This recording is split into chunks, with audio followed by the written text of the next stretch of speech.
I asked myself this. I had this period of my life where I asked myself this question for like 30 days straight.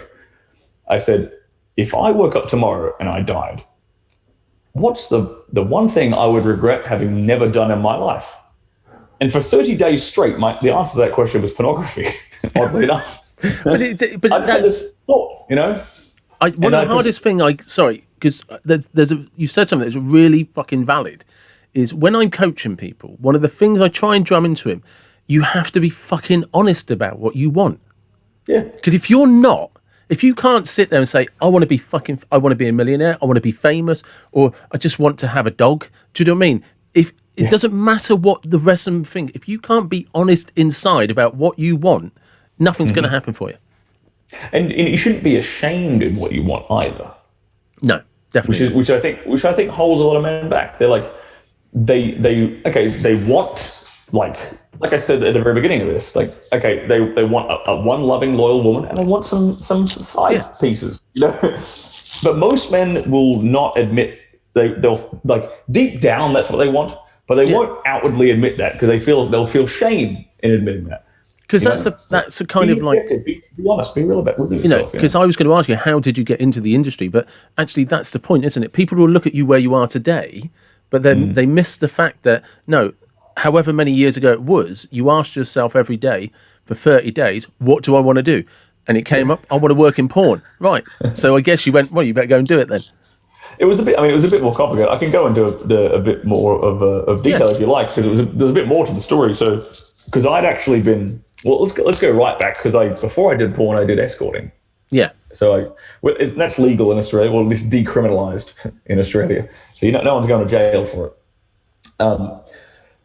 So basically what actually happened in my mid-20s, I ended up getting into the swingers scene as a single guy, which is very hard to do. Like I charmed my way into that scene and ended up getting invited to a few parties and things. And at these parties, I would meet these young ladies, and this is several years in the process, I met a few women who were escorts themselves during that time period. And every time, there was multiple instances of this over the course of a couple of years. Women would be like, you should try escorting, you'd be pretty good at this. And this was coming from women in the profession. Yeah. And I thought nothing of it at the first go, and then the second woman said it, and then the third, and then the fourth, and I was like, wait a minute, maybe I should actually give this a crack. So I gave it a crack. And I did quite well.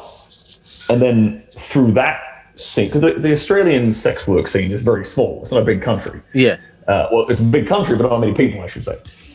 And so there's a small network, and you all kind of know each other. And then once I was in that side of the industry, a lot of escorts in Australia also do porn in the few small hobby companies there are in Australia to kind of signal boost themselves, kind of like advertising, just to get their name out. And so I had made connections with a few girls on that side of the industry as well, and they said the same thing to me. They said, you should try porn, you'd be pretty good at it. And then what had happened was I had a close family member who was passing away from cancer. And when someone's dying of cancer, it's not the same as, you losing a loved one from like a car crash, where it's sudden and it's shocking and it's gone. But when someone's dying from cancer, it's just like this long drawn out process, and you're constantly thinking about death whenever you're remembering them and thinking about them and interacting with them. It's like death's inevitable, right? And so that's when I sat down, well, not sat down rather, but that's when for 30 days straight I asked myself this question every morning. Like, what would I do if I died tomorrow? What would I regret having never done? And porn was the answer for whatever reason. I don't know. I'm not going to sit there and pretend like I know why that was my purpose. But look, I'm not going to sit here and pretend I'm a religious guy.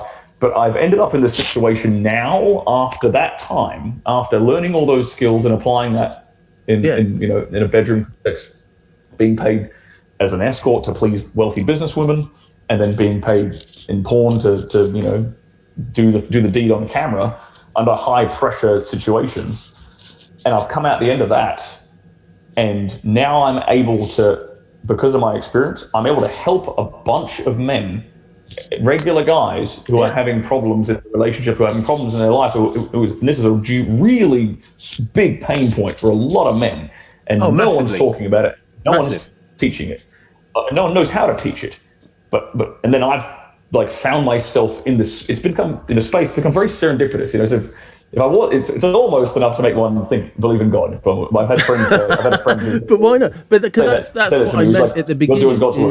There's lots of guys that can teach pickup lines, how and fake confidence with women in a bar, right? So look, you and I are talking. I reached out to you. I've got a podcast. I'm not famous. I don't know fucking anyone. So my confidence is just, if I can get you here, I'll figure out a way we can talk. I'm confident enough to do that. So I can go into any bar. I'm 47 years old, so some of my options are more limited than they once were. But I've still got my hair. I'm still in pretty good shape. If it's about just going to talk to women, I'm as good as the next guy.